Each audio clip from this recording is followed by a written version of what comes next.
primeiramente. Sim. Bom dia a todos. Sim.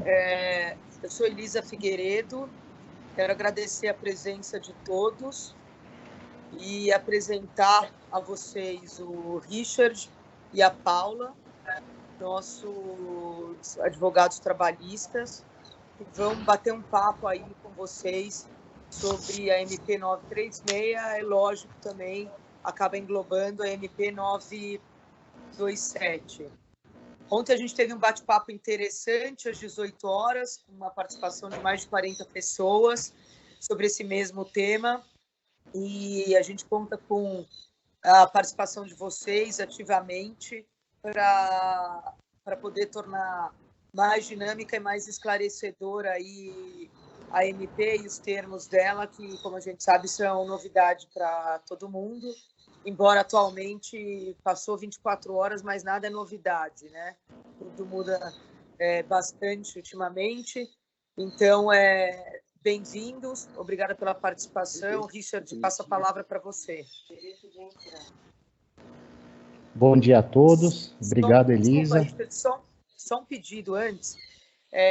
Para melhor qualidade, quando nós não estivermos falando, se a gente deixar o microfone no mudo, quando não estivermos falando, embora vocês fiquem à vontade para fazer as interferências e colocações que queiram, vamos deixar no mudo enquanto não estivermos falando, para melhor qualidade do áudio para todos. Obrigada, Richard. Agora, oficialmente, a palavra é com você. Perfeito, Elisa. E bom dia a todos. Novamente, eu sou o Richard, coordenador da área trabalhista do FF Advogados. Juntamente aqui nessa apresentação a doutora Paula, que faz parte da minha equipe. E hoje a gente vem falar da medida provisória 936, que trouxe bastante novidade, especialmente por medidas emergenciais aí na área trabalhista. Acredito que nunca a gente tenha passado por uma situação como esta. E realmente a gente percebeu que o governo aí se empenhou para fazer a parte dele e, de certa forma, colaborar com as empresas e visando também a manutenção do emprego, da renda e pensando também na manutenção da fonte produtora, das empresas. E justamente a gente percebe que a medida provisória 936 ela veio como um complemento da 927, publicada no dia 22, e também complementando algumas previsões da própria CLT, que já previam situações em que havia alguma flexibilização nas normas, em hipóteses de força maior. Então, hoje a gente colocou aqui na tela uma apresentação PowerPoint, são poucos slides, mas justamente para a gente abordar os principais pontos da MP e abrir o debate com vocês, poder esclarecer as dúvidas daquilo que a gente já formou opinião. E vou iniciar agora com o nosso primeiro slide, que fala da instituição do Programa Emergencial de Manutenção do Emprego e da Renda. Então, de início, a gente já percebe que se trata de um programa governamental, ele não é um programa obrigatório, mas isso sim, ele é um programa que as empresas podem aderir justamente para ter esse socorro momentâneo, que a gente espera que passe logo.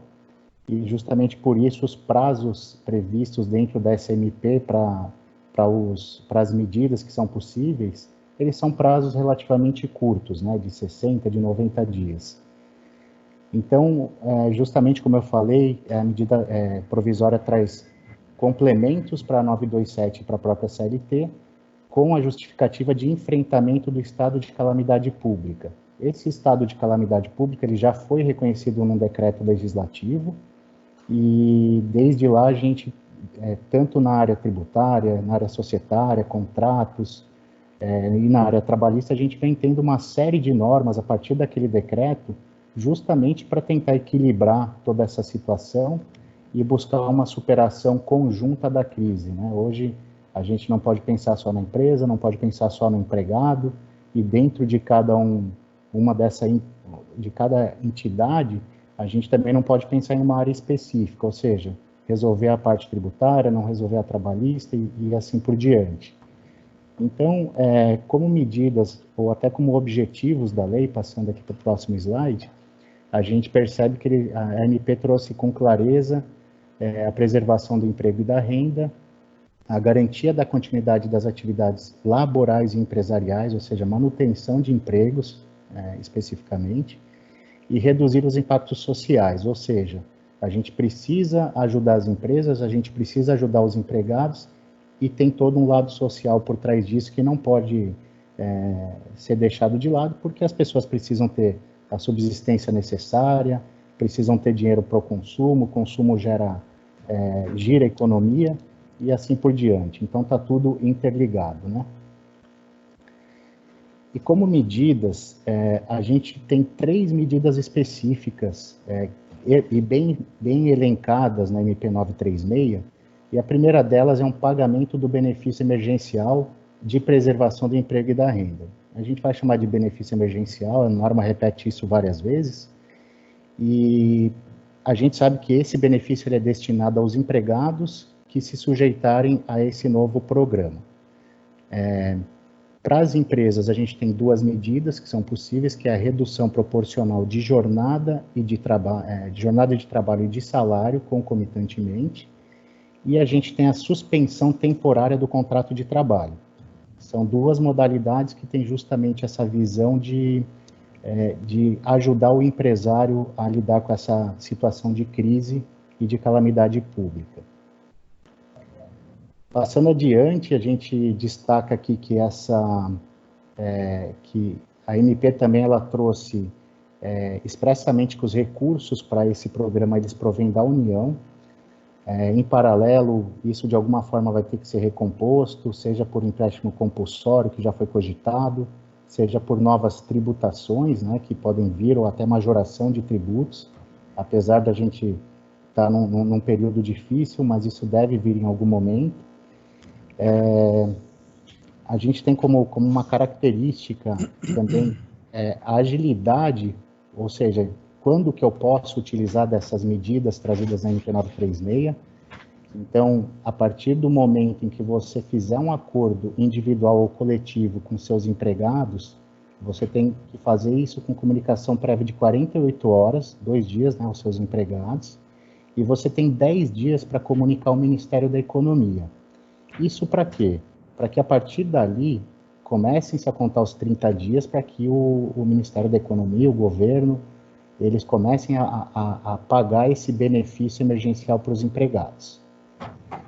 Do que se trata esse benefício emergencial, né? Então, a gente percebe de onde que vem esse benefício, a gente já sabe que vai ser custeado pela União, mas a norma ela foi clara para usar uma base de cálculo sobre o valor do seguro-desemprego. Então, o benefício, ele é equivalente à parcela de seguro-desemprego. Hoje o teto está em torno de R$ 1.813, e todos os benefícios, essas medidas que as empresas podem adotar, elas vão ter esse reflexo em cima da base de cálculo do seguro-desemprego para o benefício do empregado. Tá? Então, superado isso, a gente, infelizmente ainda, apesar da agilidade e da questão de urgência e relevância da medida provisória, ela é clara no sentido de que a gente tem que esperar um ato do Ministério da Economia para poder viabilizar essa adesão ao programa. Ou seja, hoje as empresas poderiam já se adiantar. Primeiramente, a gente acha importante que, como essa MP gera muitas dúvidas, não só para as empresas, mas também para os empregados, isso gera uma série de questionamentos. Os empregados vão até os empregadores, vão perguntar como é que vai ser a minha situação, eu não entendi a MP. Então, como recomendação, neste período, enquanto a gente não tem esse ato, é recomendável que as empresas já façam uma cartilha, já tenham isso bem definido para, assim que decidirem adotar uma medida ou outra, esclarecer e ter esse informativo, essa comunicação com os empregados para deixar isso bem explicado para todo mundo.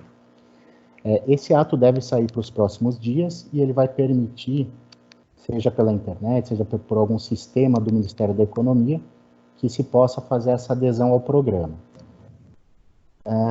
O benefício emergencial, que é calculado sobre o seguro-desemprego, ele é aplicado tanto na situação de redução salarial e redução concomitante de jornada, quanto na suspensão do contrato de trabalho. Então, o que a gente percebe? ele pode ser de 100% sobre o valor teto do seguro-desemprego, nos casos de suspensão, ou ele vai ter uma proporção equivalente à redução salarial do empregado. Então, isso acho que está bastante claro na MP. Quando você tem a suspensão, você tem que comunicar, fazer aquela comunicação prévia ao Ministério da Economia, que passa, a partir de 30 dias, a assumir uma parcela de 100% sobre o seguro-desemprego. Essa parcela, ela vale por 60 dias, que é o período de suspensão do contrato de trabalho previsto na norma. Existe uma exceção, depois a doutora Paula vai abordar com mais propriedade essa parte da suspensão, mas existe uma exceção para empresas que faturaram mais de 4.800.000 em 2019, em que a empresa continua obrigada a pagar 30% do salário do empregado, mesmo que com o contrato suspenso. A gente tem duas situações, tanto para redução quanto para suspensão, que são essas duas medidas para as empresas, em que elas podem ser feitas por acordo individual ou por acordo coletivo ou aditamento na convenção coletiva. Existe uma corrida atualmente para os sindicatos, né? Depois da reforma trabalhista, que permitiu ou deu a faculdade da gente contribuir ou não com os sindicatos, muitas empresas optaram por não contribuir mais. E agora a gente sabe que os sindicatos estão colocando essa condição para que se possa negociar esse acordo coletivo, nas hipóteses em que a MP exige, né, acordo coletivo, e a gente está se deparando desde a MP 927, com vários sindicatos voltando a atuar juntamente com as empresas para conseguir viabilizar uma redução de salário, para viabilizar qualquer outra situação em que a MP, seja 927, seja 936, exija, ou a própria Constituição Federal exija a negociação coletiva. Para acordos individuais, a gente teve uma limitação, isso a gente vai abordar um pouquinho mais para frente. Falando da redução de salário e jornada, que é a primeira medida clara para os empresários, né, para que a gente possa aplicar em favor da empresa, a norma foi bastante cautelosa em expor de que a preservação, de que a gente não vai ter uma redução salarial, em que a preservação do valor do salário hora, ela vai ser mantida, a gente vai preservar o salário do empregado. Quando a gente fala de redução de salário com redução de jornada, a norma quis dizer o seguinte: a gente não está reduzindo o salário. Isso porque a gente poderia esbarrar na Constituição Federal, que exige um acordo coletivo para qualquer espécie de redução salarial. Então, como a norma prevê também a possibilidade de acordos individuais para redução salarial, ela quis ser expressa nesse ponto para dizer, olha, nós estamos autorizando um acordo individual justamente porque não se configura uma redução de salário, uma vez que, se eu estou reduzindo a remuneração, eu estou reduzindo em paralelo a jornada. Então, essa situação ela não configura uma redução salarial. E ainda assim, somada a essa redução de jornada, onde o empregado receberia o equivalente por menos horas de trabalho, ele passa a receber um benefício calculado, né, o benefício emergencial calculado sobre o seguro-desemprego. O que a gente tem, na verdade? A gente tem uma redução de jornada e de salário, ou seja, teoricamente o empregado continuaria recebendo... Não, porque eu não devo falar, eu só estou ouvindo. Eles já estão falando aqui, eu estou ouvindo. Desculpa, gente.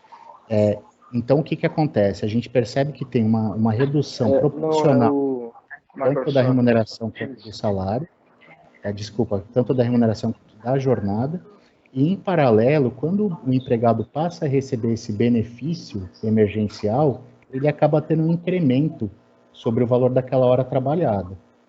Então, vamos fazer vamos analisar o seguinte exemplo. Eu recebo lá R$10.000, reduziu pela metade o meu salário e reduziu pela metade a minha jornada. Então, eu passo a receber R$5.000 por metade do trabalho, por metade das horas trabalhadas. E, adicionalmente a isso, a gente tem um recebimento do benefício emergencial. Então, a minha hora trabalhada passa a ter um incremento. A gente não fala de redução de salário. Isso é um ponto importante que tem que ser considerado, já que futuramente a gente pode ter demandas ali questionando justamente que houve uma redução e a empresa lá na frente ser obrigada a recompor. Então, a gente já visualiza que a norma teve essa cautela de reduzir concomitantemente jornada e salário e ainda dar um adicional do benefício emergencial que é calculado sobre o seguro-desemprego. Como eu já falei também, isso daí pode ser pactuado por acordo individual, com antecedência mínima de 48 horas, né, de comunicação ao empregado. E as reduções previstas para os acordos individuais, elas têm 3 faixas, de 25%, de 50% e de 70%. Né? Em paralelo a isso, da mesma forma, o empregado passa a receber 25%, 50% ou 70% do seguro-desemprego, do valor teto do seguro-desemprego. Quando que isso vai acabar? Né? Então, eu posso usar isso pela norma por até 90 dias, né? A redução da jornada e a redução do salário. Mas, se o estado de calamidade cessar antes desse prazo de 90 dias, a gente teria automaticamente que restabelecer o recebimento normal de salário dos empregados em até 2 dias. Outra situação de encerramento dessa fruição da redução salarial seria se no próprio acordo individual que a empresa fechar com o empregado, ela prevê um prazo menor. Então, a empresa pode falar, olha, eu penso que em 30 dias a situação se normaliza. Então, vou fazer um acordo só para esse mês da redução de jornada e de salário. Né? E também, por outra situação, por mais que não esteja previsto, que não esteja cessado o estado de calamidade, é a terceira situação que o próprio empregado decide encerrar a participação no programa. E aí, dentro de 2 dias, ele teria que restabelecer todos os salários, todas as condições, tanto salário quanto jornada, normalmente. Né? Agora, sobre a suspensão do contrato de trabalho, eu vou passar a palavra para a doutora Paula, que ela vai abordar esse tema com mais propriedade. Olá, pessoal, bom dia. Eu sou a Paula, apresentada pelo Richard e pela Elisa. Vou entrar agora na segunda possibilidade aqui, concedida pela medida provisória, que é a suspensão temporária do contrato de trabalho. Essa suspensão é uma super novidade para a gente, porque antes a gente só via a suspensão do contrato de trabalho em caso de afastamento, durante a prestação de serviço militar obrigatório, empregado eleito para o cargo de dirigente sindical, e agora a gente tem essa novidade de suspensão diante da pandemia. É importante destacar que a suspensão é a ausência de prestação de serviços. Então, como o Richard tratou da redução, esse seria o caso para o empregado que está trabalhando uma vez por semana, porque diminuiu a demanda. Agora, o caso da suspensão é o empregado não está prestando serviço de nenhuma forma, nem home office, nem teletrabalho. A MP, ela prevê que para o empregador suspender o contrato de trabalho, a condição é que ele continue mantendo todos os benefícios. Bom dia. Alguém tem alguma dúvida? Vou prosseguir aqui, então. É que mantenha todos os benefícios. A gente faz uma ressalva para o Vale Transporte, porque o Vale Transporte, ele é específico, ele tem uma lei específica, então acredito que o que a gente está prevendo é que seria ok, nesse momento, não ser pago o Vale Transporte. Em relação aos demais benefícios, a MP ela não faz nenhuma ressalva, então todos os benefícios previstos em convenção coletiva ou que o empregador vinha pagando por liberalidade, a intenção é que sejam mantidos nesse momento. Quando houver a suspensão do contrato de trabalho, não vai haver o pagamento de salário e, neste momento, a União vai custear 100% do seguro-desemprego ao que o empregado teria direito. A gente tem só uma exceção, que as empresas que faturaram acima de 4.800.000 no ano de 2019, a MP ela prevê que essas empresas elas paguem 30% do salário do empregado que tiver o contrato de trabalho suspenso. Ela vai custear os outros 70% relativo ao seguro-desemprego. Então, essa é a ressalva que eles fazem para essas empresas terem acesso ao programa. O que a gente está comentando é que é a possibilidade dessa suspensão ser feita tanto por acordo individual quanto por acordo coletivo, de acordo com as faixas salariais que a gente já vai tratar. Os próximos pontos aqui. Tanto em relação à redução de salário e de jornada, que foi tratado pelo Richard, quanto para a suspensão, a AMP ela prevê estabilidade provisória de emprego. Então, o que significa isso?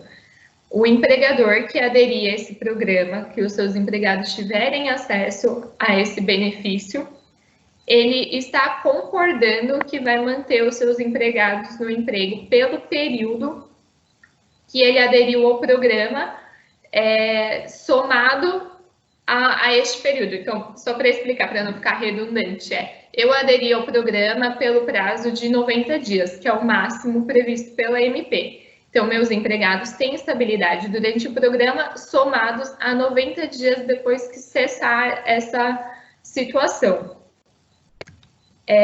Apenas para voltar aqui, o Richard já comentou que o prazo para redução salarial é de 90 dias, diferente do prazo para suspensão, que a AMP ela prevê o máximo de 60 dias. Então, o que a gente entende pela interpretação da lei é que seria possível suspender e depois reduzir o salário. Não existe nenhuma óbice em relação a isso, desde que sejam respeitados os limites máximos previstos pela medida provisória. O que a gente estava comentando é que pode ser por negociação individual, e essa negociação individual ela vai encontrar alguns limites salariais. Quando é permitido a negociação individual? Para aqueles empregados que ganham um salário até R$ 3.135, ou os empregados que ganham acima de R$ 12.202,12 e têm o curso superior. Então, a gente vê a AMP condicionando a possibilidade de negociação individual para os empregados que seriam os hipossuficientes e os hipersuficientes. Aqueles que ficam entre os dois, não é que não podem reduzir ou suspender o contrato de trabalho. Pode ser feito isso, mas tem que ser feito por acordo coletivo. É isso que a AMP impõe nesse momento.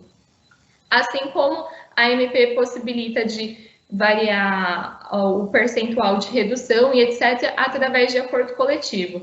Então, a lei ela só esclarece quem você pode fazer por acordo individual e quem você pode fazer por acordo coletivo. Lembrando que em todos os casos dos acordos individuais, depois tem que ser comunicado ao sindicato. Então, aqui no slide, a gente tem um exemplo, só para ficar um pouco mais claro, de como ficaria a situação de um empregado que teve a redução salarial que foi comentado pelo Richard. Então, um empregado que ganhava R$ 3.100 em uma jornada de 220 horas, ele ganhava R$ 14,09 por hora. Teve uma redução de 50%, ficou com um salário de R$ 1.550 a ser subsidiado pelo empregador e vai receber 50% do valor que ele teria direito ao seguro-desemprego. O que a gente consegue perceber é que o total recebido por ele, quando a gente dividir pelo número de horas trabalhadas, é o que o Richard comentou. Ele vai continuar ganhando mais do que ele recebia antes por hora. Então, essa é uma brecha que a gente viu na MP, que possibilita, talvez, essa discussão constitucional da redução de salário, porque não vai ter a redução do valor por hora. Só uma colocação, doutora Paula, se me permite. Claro. É o Richard falando. Eu queria só colocar o seguinte. A questão das faixas salariais são importantes porque a gente sabe que o menor impacto são para esses valores até R$ 3.135, já que se você reduzir 50%, a gente tem um valor aproximado ali, a pessoa de R$ 3.100 passaria a receber R$ 2.450 e passaria a trabalhar metade do tempo. Uma questão relevante é porque essa faixa de R$ 12.200 que a gente colocou ali, quem receber acima pode ser por acordo individual. Isso já estava previsto na CLT com a reforma, né, em que as pessoas com nível superior e com uma renda maior do que o teto da Previdência, até 2 vezes o teto da Previdência, que daria esses 12.200, já era possível flexibilizar várias situações, como jornada, como redução salarial, tudo isso já era possível, por acordo individual. Então, o que a gente percebe? A faixa mais afetada com a redução salarial, que seria acima desses 3.000 e até os 12.000, a MP teve também essa cautela de falar, olha, tudo bem, o acordo individual é possível, a gente já está reduzindo concomitantemente jornada e salário, então, teoricamente, eu não reduzi salário, mas também para evitar qualquer questionamento, vamos deixar essa faixa mais prejudicada, que é obrigada a que seja feito o acordo coletivo, ou seja, cumprindo a norma constitucional que prevê a irredutibilidade de salário, exceto por acordo ou convenção coletiva. Então, só para fazer esse adendo, que realmente a gente percebe, a norma veio validar o acordo individual, porém, ela teve um certo receio. Ela falou, olha, os mais afetados vão acabar questionando. Os que ganhavam acima de 12.000, já era possível fazer esse tipo de alteração. Em relação aos que ganham menos, que ali parece que chega perto de 3 salários mínimos, para esses daí o prejuízo não é tão grande, então não vai ter tantos questionamentos. Agora, essa faixa do meio, que é a mais polêmica, que pode vir questionamento, aí a norma falou assim, olha, apesar de eu não estar reduzindo salário, eu quero que seja feito por acordo coletivo. Então, a gente teria uma dupla garantia ali em relação a quando a gente tem um acordo coletivo, né? Seria isso. Paula, pode continuar. Certo.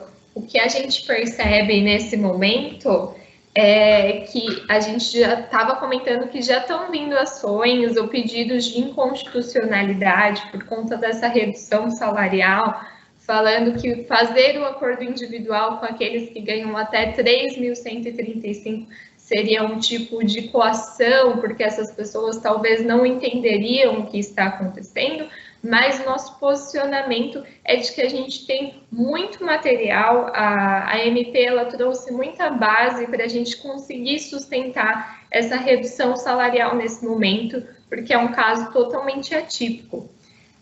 Os outros assuntos aqui que a gente destacou seria resguardar os serviços públicos essenciais. Então, a dúvida é, um hospital, transporte público, pode fazer essa redução também? A MP ela não prevê exceções, então pode ser feita a redução também. O que a gente tem que entender é que seja resguardado os serviços públicos essenciais. Então, eu não posso reduzir de forma que impossibilite a continuação do meu trabalho. Conforme a gente tinha informado, os acordos individuais, eles deverão ser comunicados em 10 dias ao sindicato laboral da categoria. Isso tanto para redução quanto para a suspensão. Vou fazer só um ganchinho aqui que a gente tinha comentado que através de acordo coletivo a gente poderia mudar esses percentuais de redução. Então, a lei prevê os 25%, 50% e 70%, eu poderia fazer um acordo coletivo para reduzir 60%, por exemplo, dos meus empregados. Só que nesse caso, o tanto que ele vai receber da União continuaria sendo 50%. Então, a gente só tem essas possibilidades de, conforme eu mudar o percentual de redução, talvez não, é certo que a União não vai subsidiar toda a parte que falta. A aplicação dessa MP também aos contratos de trabalho intermitente, de aprendizagem e de jornada parcial. A gente comentou também sobre a possibilidade de ser aplicado aos contratos que estão em home office, teletrabalho e etc., com um pouco de dificuldade, talvez, na aplicação da redução, mas com a possibilidade de aplicar, porque a medida provisória não faz exceções. E o contrato de trabalho intermitente vai contar com ajuda de R$ 600 por mês, que é um valor que a gente já tem visto que o governo tem disponibilizado para os empregados informais e agora do contrato de trabalho intermitente também. Acredito que aqui a gente encerra os principais pontos da medida que a gente queria destacar, abrindo para perguntas, certo, Richard? Perfeito. Só a última colocação, que foram perguntas que a gente abordou também em outras apresentações. A questão da suspensão, você abordou também que todos os benefícios têm que ser mantidos, né? Então, as empresas estão perguntando o seguinte, tudo bem, eu tenho que manter os benefícios, mas e o VR, por exemplo, que a pessoa ela vai ter o contrato suspenso, eu tenho que manter? Hoje, a gente entende que sim, porque a norma fala em todos os benefícios e a gente interpretou que uma exceção seria o Vale Transporte, por ter lei específica, por ser destinado exclusivamente para o transporte. Mas aí vem o questionamento, e o Vale Refeição, né? E outros benefícios? A norma, ela aborda benefícios de forma abrangente, então a gente sabe que pode ter questionamento se a gente cortar algum outro benefício. Em relação a esse tema, hoje teve uma entrevista pela manhã do ministro Bruno Bianco, e ele abordou essa questão de que estão válidos todos os benefícios para quem tiver o contrato suspenso, sem exceção, né? Então, a gente sabe que isso vai acabar gerando uma demanda, uma jurisprudência, se houver corte de outros benefícios. A questão da estabilidade foi bem abordada, e a gente abre aí o espaço para quem tiver dúvidas, para quem quiser debater conosco, a gente está à disposição.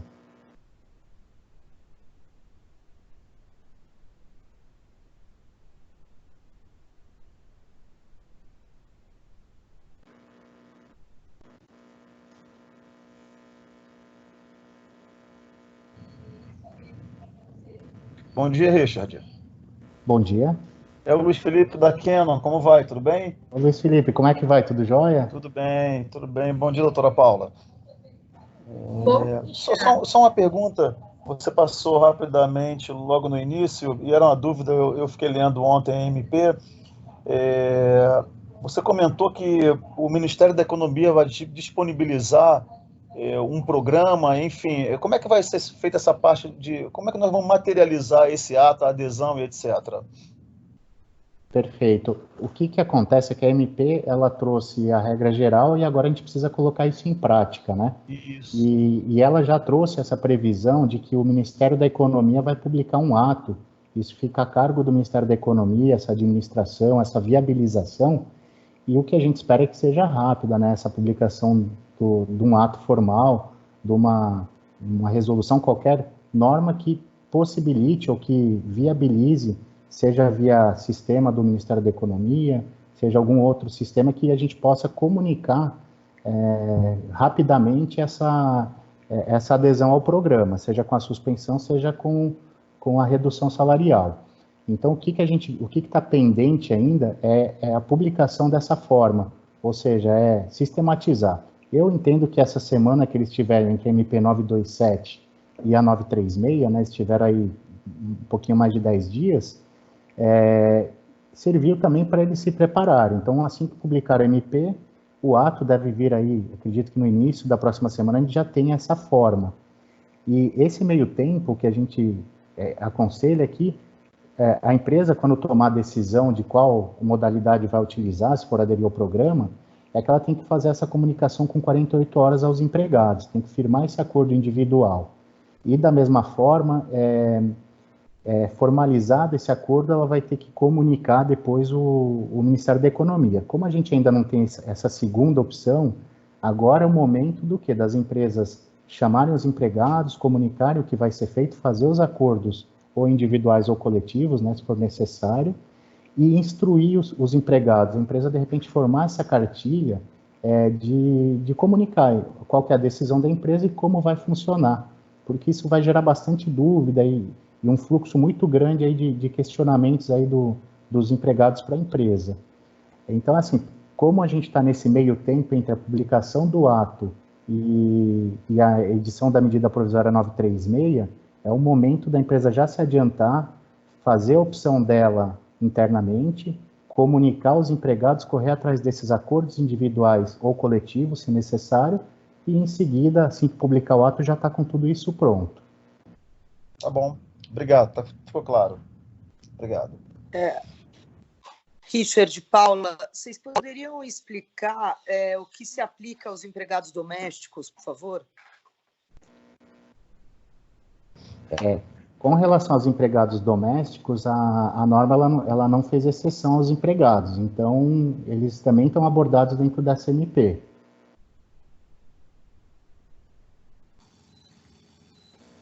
Respondendo aqui a dúvida do Robert Ferreira, que está no chat, reduzir os salários em 25% significa que será liberado 25% de seguro-desemprego? É isso mesmo.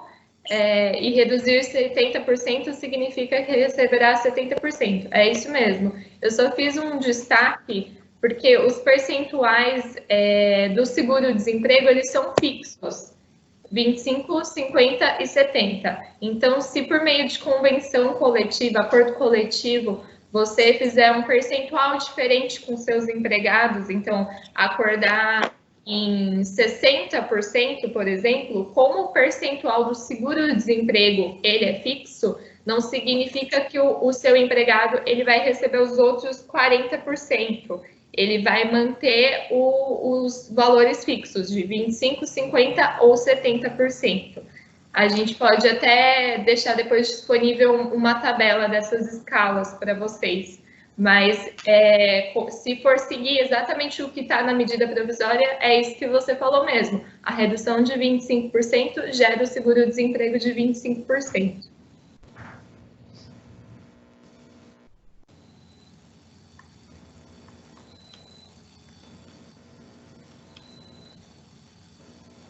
Essa questão, abordando aqui, a gente tem uma questão pelo chat, apresentada pela Naila, que diz o seguinte: podemos aderir para alguns funcionários a suspensão e para outros a redução, ou a empresa tem que optar somente por uma opção?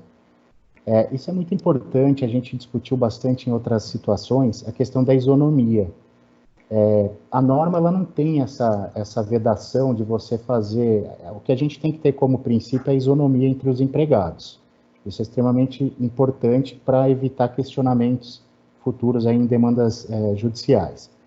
Mas o que a gente recomenda hoje? A norma ela não tem uma vedação por setor, por programa. Então, para alguns você pode suspender, para outros você pode reduzir jornada, salário. O que a gente percebe é que muitas vezes a gente teve situações de indústrias que falam assim: olha, eu tenho ali 70% da minha mão de obra é operador de máquina, por exemplo. Então, só que esses operadores de máquina, eu tenho um setor que está produzindo, eu tenho um outro setor que o pessoal está parado, mas são todos operadores de máquina.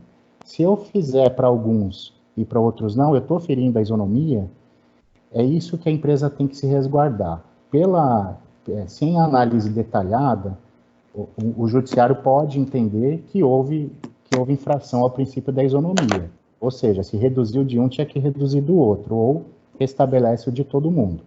Mas a empresa ela tem que se resguardar e se documentar com relatórios, com análises internas, com números, com tudo que ela puder viabilizar de documentos, para numa eventual demanda ela justificar o porquê que teve uma modalidade para um, outra modalidade para outro. Muitas vezes uma parte da equipe teve suspensão, outra parte não. Isso tem que estar bem claro o porquê dessa decisão, justamente para evitar essa questão de questionamento, essa questão da isonomia, né, de se questionar a violação da isonomia.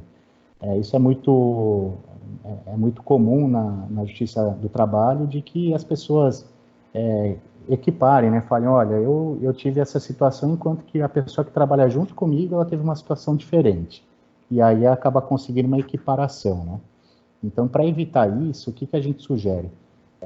A norma, ela vem como um socorro, não só para os empregados, para que eles possam ter um mínimo de renda garantido, mas é um socorro para as empresas também. A norma ela veio para para manter a fonte produtora, para manter as atividades empresariais e para manter empregos. Então, se eu tiver como expor e como explicar o porquê que eu tomei essas medidas, a gente está cumprindo a finalidade da MP.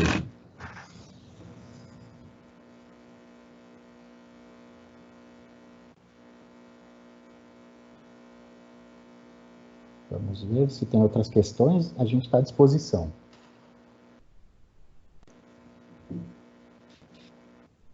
Gente, se não temos mais questões, obrigada a todos, obrigada pela presença. Estamos à disposição para dúvidas, ainda que não nesse canal, por e-mail, telefone, por favor, fiquem à vontade. Obrigada pela participação novamente. Obrigado, bom dia a todos. Obrigado. Obrigado, bom dia. Obrigada, bom dia. Obrigada, bom dia. Obrigado, bom dia.